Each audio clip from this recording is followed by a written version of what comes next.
Dalam Bapa dan Putra dan Kudus, amin. Allah Bapa di surga akan mengucap syukur pada hari raya Santo Yosef. Kami kau ingatkan akan peranan dan pengaruhnya bagi hidup kami. Bantu kami ya Bapa untuk menjadikan Yosef sebagai teman seperjalanan kami. Untuk membantu kami mengikuti jalan Tuhan sesuai dengan kemanusiaan dan panggilan kami. Terpujilah namamu kini dan sepanjang segala masa. Amin. Para saudara, sejujurnya kita harus lebih juga memberikan perhatian kepada peran Yosef dalam iman, dalam hidup perjalanan hidup kita. Saya merasa penting melihat Yosef karena Yosef adalah sungguh-sungguh dalam tanda petik manusia yang hampir mirip dengan perjuangan pergulatan kita. Mengapa saya katakan demikian? Karena dia tidak dikandung tanpa noda, dia sama seperti kita. Jadi juga mengalami ketakutan, kecemasan, keraguan, ketidakpastian. Dia juga harus belajar merefleksikan panggilan hidupnya. Dia melakukan pekerjaan-pekerjaan sebagai apa? Sebagai Bapa Yesus. Maka apa yang kira-kira dapat kita lihat dalam pribadi Yosef? Itu apa? Pertama-tama kita harus menerima kehidupan ini. Kehidupan yang ada ini kita terima sebagai syukur. Artinya kita tidak mencari sesuatu yang muluk-muluk, yang indah-indah, yang luar biasa. Tetapi hidupku sekarang ini, entah baik entah tidak, apapun juga, ku terima sebagai rahmat dan berkat Tuhan.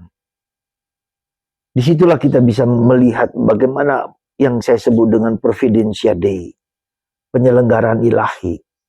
Ya. Saya tidak tahu apakah Yosef sungguh-sungguh sadar bahwa dia dipanggil Tuhan sejak semula. Saya tidak menduga, atau kita tidak menduga, atau kita tidak mengerti bahwa Tuhan memakainya. Bahkan mungkin ya tidak ada kaitannya dengan perjalanan hidup dia.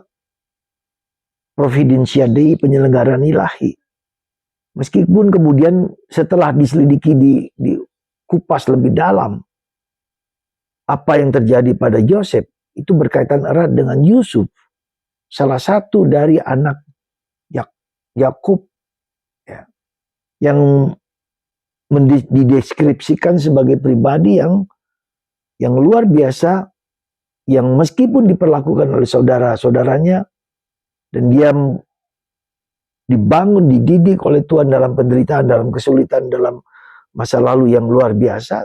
Tapi dia menjadi Perdana Menteri yang kemudian memberikan apa? Memberikan keselamatan dalam tanda petik kepada saudara-saudara yang lain yang mengalami kekeringan. Jadi ada kaitan yang erat gitu loh. Nah, jadi saya mau mengatakan bahwa apa yang mau kita sampaikan, terimalah hidup kita ini apa adanya. Ya, terimalah. Syukuri dengan apa yang ada dan kemudian kita mencoba melihat penyelenggaraan ilahi dalam hidup kita, dalam sejarah hidup kita dari masa lalu dan seterusnya. Ya.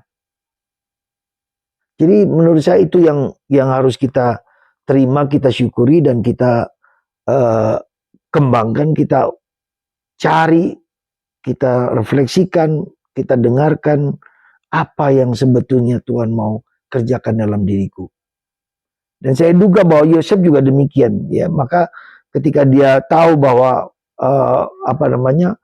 calon istrinya yang mengandung yaitu Maria, dan dia mau pergi meninggalkan Maria, tidak bermaksud untuk menghancurkan Maria, tetapi untuk menjadikan dirinya sendiri sebagai sumber kehamilan dari Maria yang berasal dari Roh Kudus. Jadi ada ketulusan hati yang harus dipegang dalam hidup kita. Kita tulus, kita mencoba tulus hati. Ya. Nah, karena itulah para saudaraku terkasih, semoga saya duga ada banyak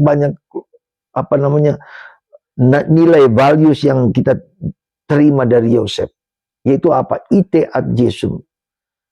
Yosef penuh dengan rahmat, penuh dengan kelimpahan. Maka kita akan dibantu oleh Yosef ketika kita mengalami kesulitan ekonomi, mungkin kesulitan keuangan. kita larilah kepada Yosef. Semoga hari raya Santo Yosef ini membuat kita tidak mudah putus asa dan kita mencari dan memohon supaya Yosef dapat memberikan kepenuhan hidup material hidup kita secukupnya selayaknya, karena dia adalah sumber rahmat seperti halnya Yusuf yang memberikan kelimpahan materi kepada saudara-saudaranya, lalu mengangkat saudara-saudaranya untuk tinggal bersama mereka, dan kemudian disitulah kita bisa melihat bangsa Yahudi yang kemudian dijajah, dihina, ditindas oleh orang Mesir, kemudian keluar dari penindasan itu menuju ke tanah suci. Jadi kita bisa melihat perjalanan hidup Yosef, perjalanan hidup bangsa Israel, dan perjalanan hidup kita adalah perjalanan manusiawi kita seperti apa. Dan kita mohon supaya perjalanan manusiawi kita sungguh menjadi perjalanan di mana kita bisa menyumbangkan yang terbaik bagi Tuhan. Semoga kita dapat melihat providensia dari perjalanan hidup rohani kita, ya, penyelenggaraan ilahi dalam diri kita, dan Tuhan akan memberikan yang terbaik untuk kita ketika kita mendengarkan, taat kepadanya, dan mendengarkan apa yang Ia rencanakan dalam hidup kita. Tuhan memberkati kita semua, Bapa, Putra, dan Roh Kudus. Amin.